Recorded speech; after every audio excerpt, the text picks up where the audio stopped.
You have seen thousands of pigeons in your life. Train stations, parks, rooftops, wires. Every single one of them was an adult. You have never seen a baby one, not once. And that should be strange. You've seen baby ducks, baby chickens, baby sparrows. Nobody has to explain where those come from. But the most common bird in your city has no children. At least, none you're allowed to see. So where are they? Maybe they hide them. Maybe they look identical to adults. Maybe pigeons just aren't born the way other birds are. The real answer is stranger than any of those. It starts with a substance almost no other bird produces, and it ends with an empire that was fed by this bird. Let's start at the ledge. Pigeons don't build proper nests. They barely build anything. A handful of twigs on flat concrete. That's it. In the wild, this bird nests on cliff ledges. Your city is just a cliff with better plumbing, bridges, vents, window ledges, air conditioners, parking garages, places you walk under every day and never look into. Two white eggs. Both parents take turns sitting on them. And then something almost unique in the bird world happens. The parents start producing milk. Not real milk, it's called crop milk. It's the lining of the parent's throat pouch, shed and fed to the chick. Thick, pale, high in fat and protein. And here's the part people always get wrong.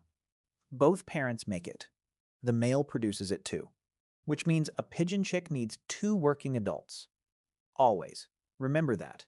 It will decide everything later. On this food, the chick grows absurdly fast. A newborn pigeon is not cute. Let's be honest. Yellow fuzz, gray skin, a beak too big for its face. But nobody ever sees this stage. It happens behind concrete.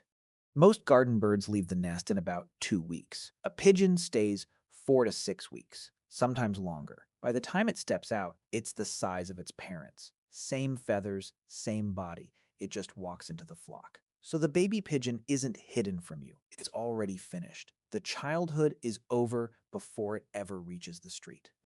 That's the biology. It's a clean answer. But it isn't the whole answer.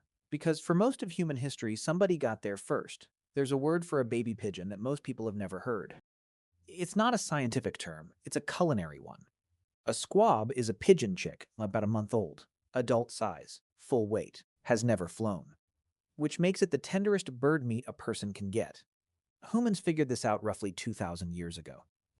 Texts on raising pigeons for meat exist from Spain around 60 AD, Egypt, Rome, Persia, China, medieval Europe.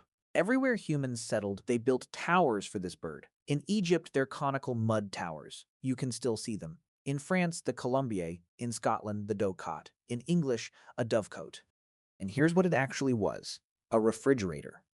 400 years before refrigerators. Inside, hundreds of nesting holes. Some held thousands of pairs. Every hole a pair. Every pair a steady supply of squabs. Guests arrive unannounced. You climb a ladder. Fresh meat. In winter. In a world without freezing. And here's the trick that made it nearly free. You never fed them. They fed themselves. The birds flew out, ate grain from the fields, and came home. Not necessarily your fields.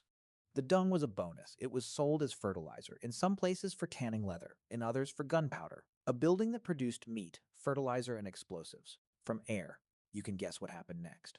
Something this profitable does not stay available to everyone. In medieval France, it became a legal privilege, the droit de colombier, the right of the dovecote. Nobles could build one. You could not, and the size was tied to how much land you owned. Now think about what that looked like from below. You're a farmer. You plant seed in the spring, and the cloud of someone else's birds comes down and eats it. You are not allowed to touch them. They are his property. Your hunger feeds his dinner. By law. Before the revolution, French villages wrote lists of grievances. Over and over, one demand came back.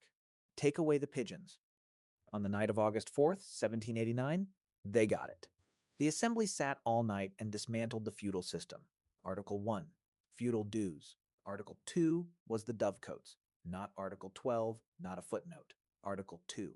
The pigeons were to be shut in during sowing season, and during those weeks, anyone could kill them on his own land. 3 weeks after the Bastille, France came for the birds. But the revolution isn't what killed pigeon meat. Squab survived it. Americans farmed it commercially into the 20th century. What killed it was a competitor, one you know very well.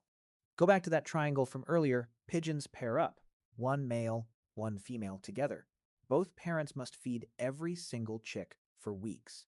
You cannot replace crop milk with a bag of feed. A pigeon pair produces roughly 15 squabs in a year. A modern laying hen produces hundreds of eggs in the same year, alone, in a cage, on cheap grain. Pigeons don't work like that. They never have. They respond badly to disturbance, to cheap feed, to being managed. So the industry took the bird that scaled and left the one that didn't. And then something else happened. The bird stayed. We stopped keeping pigeons. Nobody told the pigeons. They moved into the buildings we'd stopped calling larders. And within a generation, the noble bird became a nuisance. In 1980, a film called them Rats with Wings. The name stuck so. Where are the babies? Exactly where they've always been, on a ledge, in the dark. 4 to 6 weeks, fed milk by both parents, out of sight. The strange part isn't the bird. The bird never changed. We did. We built towers to hold this bird and called it wealth. We wrote laws about who was allowed to own its children. Then we found a cheaper bird and opened the doors. Look up at the ledges of your street tonight. That's not a city with a pigeon problem. That's a dovecote nobody closed.